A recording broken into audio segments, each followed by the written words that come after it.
우선 그 건축 설계안을 설명을 잘 해주셔가지고 굉장히 흥미롭게 잘 본 것 같습니다. 저는 아마도 이제 그 스마트 어린이집에 대한 아마 패널로 아마 선정을 해주신 것 같은데요. 우선 좀 뜬금없지만 코로나19 이야기로 한번 그 이야기를 좀 시작을 해볼까 합니다. 저희들이 이제 그 다른 물론 어린이집이 아니라 다른 주제의 연구이기는 합니다만 최근에 이 코로나19 이후에 이 건축이나 공간 환경을 어떻게 구축할 것인가 하는 이런 부분에 대해서 이제 고민을 상당히 많이 하고 있는데요.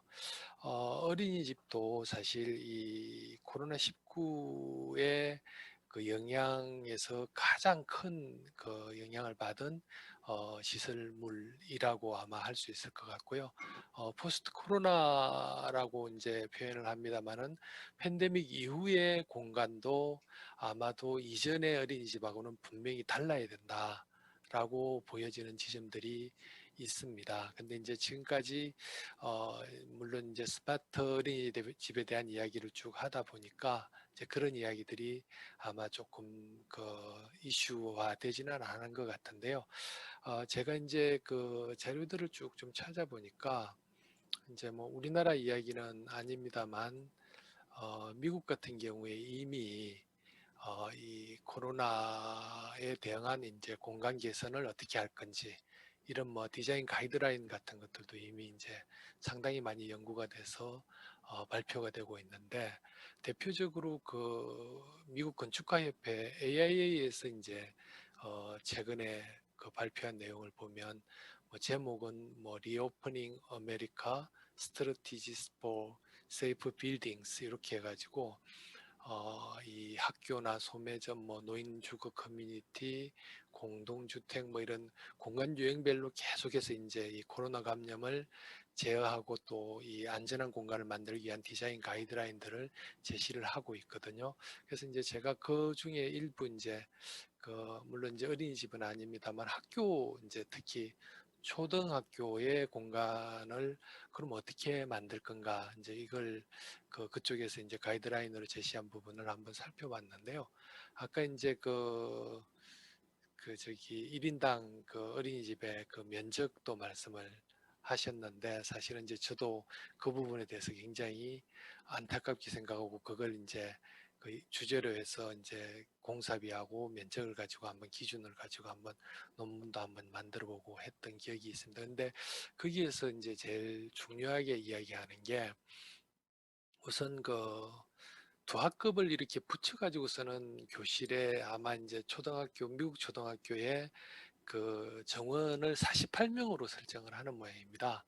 근데 이제 이게 팬데믹 이후로 가면 그 명수가 24명으로 줄어듭니다. 이제 이거는 이제 코로나 상태가 아니라 이미 이후가 되면은 그 이 학교 시설 자체의 기준이 바뀐다는 이야기거든요. 이게 이제 어떤 기준이냐 하면 이제 우리가 일반적으로 알고 있는 사회적 거리두기하고 관련이 되는데 우리나라는 2m를 설정을 하고 있습니다만 이제 미국 같은 경우에는 6피터 이제 1.8m 정도 되겠죠. 그걸 기준으로 하는데 그 1인당 그 34피트 제곱 정도로 설정되어 있던 걸 66피트 제곱 정도로 일단은 이렇게 넓혀야 되는 이런 문제가 있고 그다음에 또 이제 또 다양한 이제 뭐 기존에는 이 또 이 공기 조화라든지 이런 부분들이 이제 대부분 강제식 기계식으로 이제 제어가 되던 부분들을 가능하면 이제 자연 환기 그리고 또 이제 자연 채광 위주로 이렇게 바꾸는 거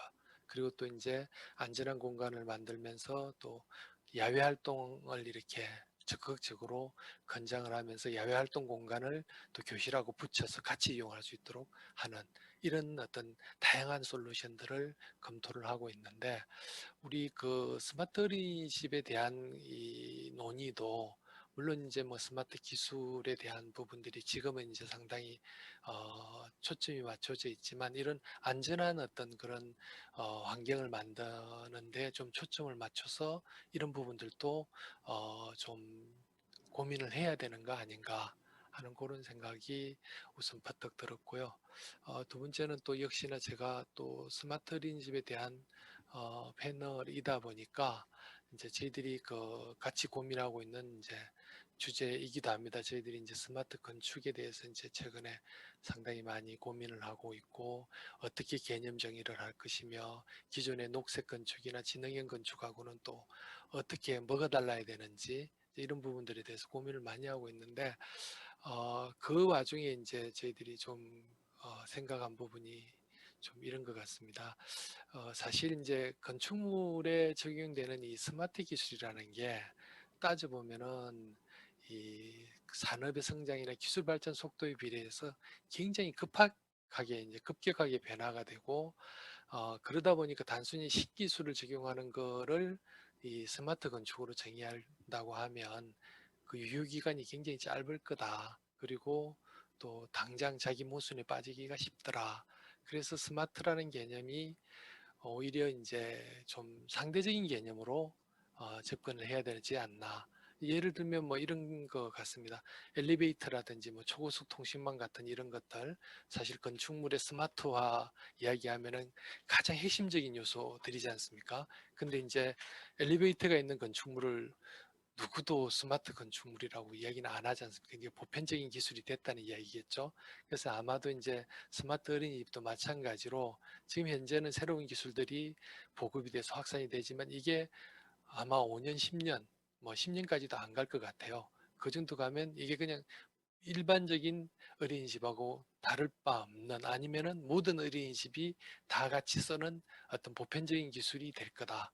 이제 이렇게 이제 보여지는데 그렇다고 하면 스마트 어린이집을 그러면 어떻게 정의하고 어떻게 관리할 건가 이제 이런 부분인데 결국은 이 기술이나 기기의 유무를 가지고 이 평가할 게 아니라 어떤 일종의 뭐 성능 중심의 어떤 어, 이런 어떤 측정 가능한 그런 어떤 이 성능 항목을 가지고 아마 좀 정의를 할 필요가 있지 않겠나 싶은 생각이 들거든요.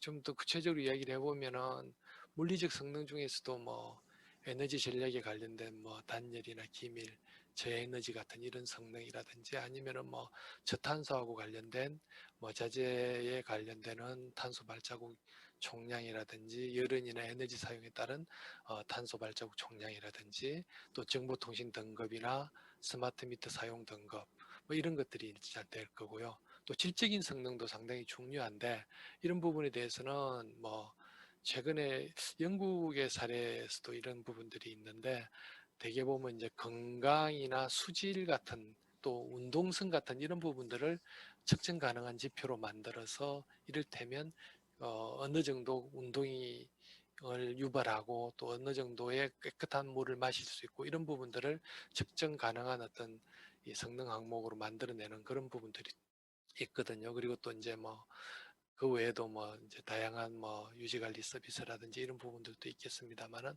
아무튼 이런 부분들이 좀 구체화돼서 단순히 스마트 어린이집이 이 스마트 기기를 사용하는 어린이집이 아니라 우리가 생각하는 어떤 일정 수준 이상의 성능을 확보한 어린이집으로 그렇게 정의되면 좀 더 지속 가능하고 좀 미래지향적인 스마트 어린이집이 되지 않을까 하는 생각으로 간단하게 제 의견을 마무리하려고 합니다. 감사합니다.